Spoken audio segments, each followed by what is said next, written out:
And the reason why I chose challenging myself is because I feel that there's always room for improvement. You don't ever really stay stagnant in life. You're either improving or you're kind of going backwards.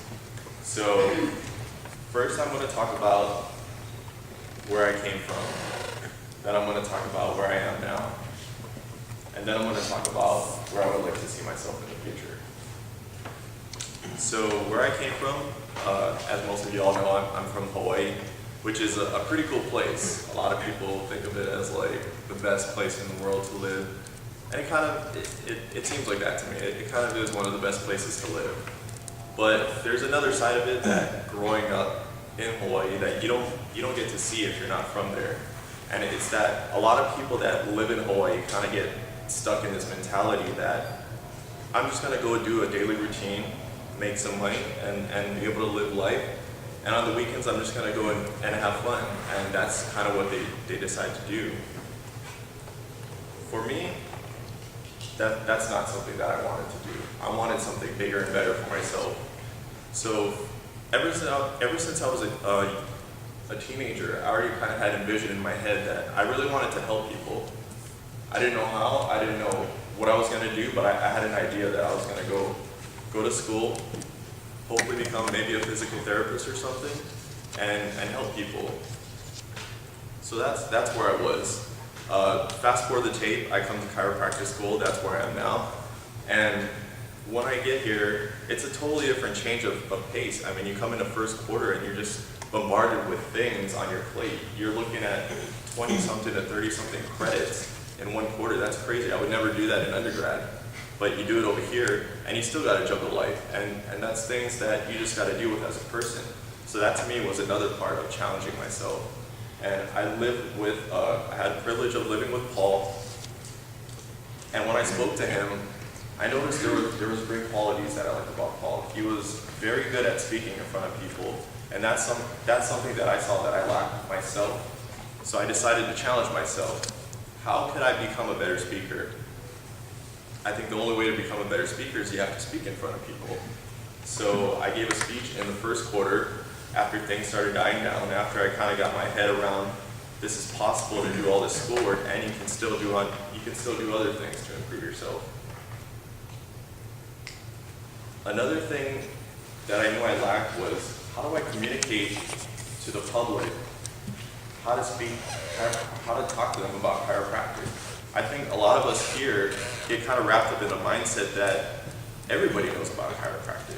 Everybody understands when we talk about subluxations because we're living in an environment where everybody does know about it. But you step outside these walls, you go to do a spinal screening and the general public has no idea what we do. They think we do massage work, they think we do acupuncture work. They think we just basically rack and crack bones. Like if you're pulling your finger, it's the same thing. They don't understand that. So one thing I would like to challenge you guys is, if you haven't done a spinal screening before, just go out there and do it just to see what it's like speaking to the general public, because I think it'll open your minds of how closed off we are from the actual world around us. And this kind of leads me to where I see myself in the future. I have this huge dream.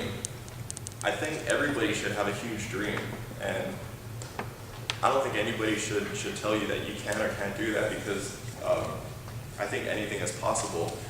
My big dream is that I would like to have kind of like a wellness vacation for people, where it's almost like a clinic slash hotel slash hospital, but I wouldn't want to call it a hospital because that kind of makes people think that they're really, really sick, and I would like to get away from that.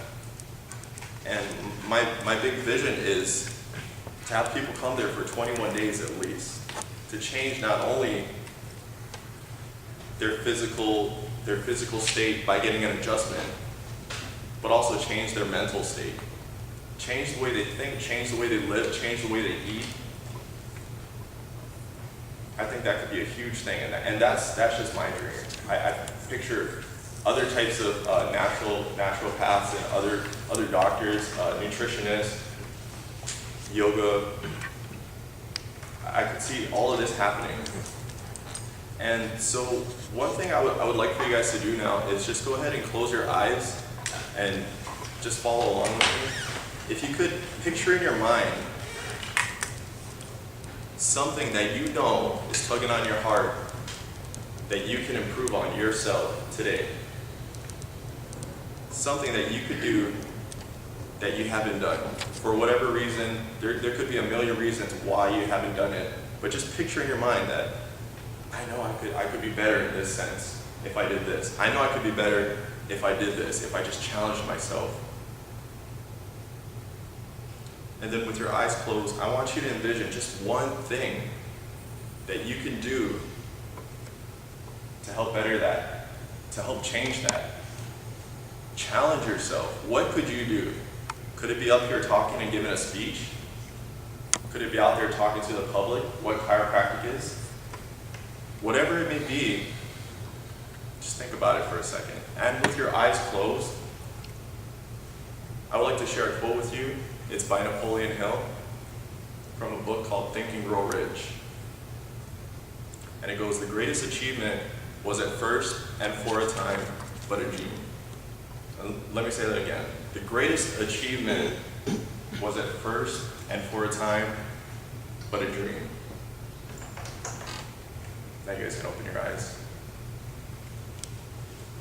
So I hope that whatever you pictured in your head, whatever you may be able to do today to become that person which you can picture yourself being, a better person, whatever it may be, I hope this speech inspired you. Thank you.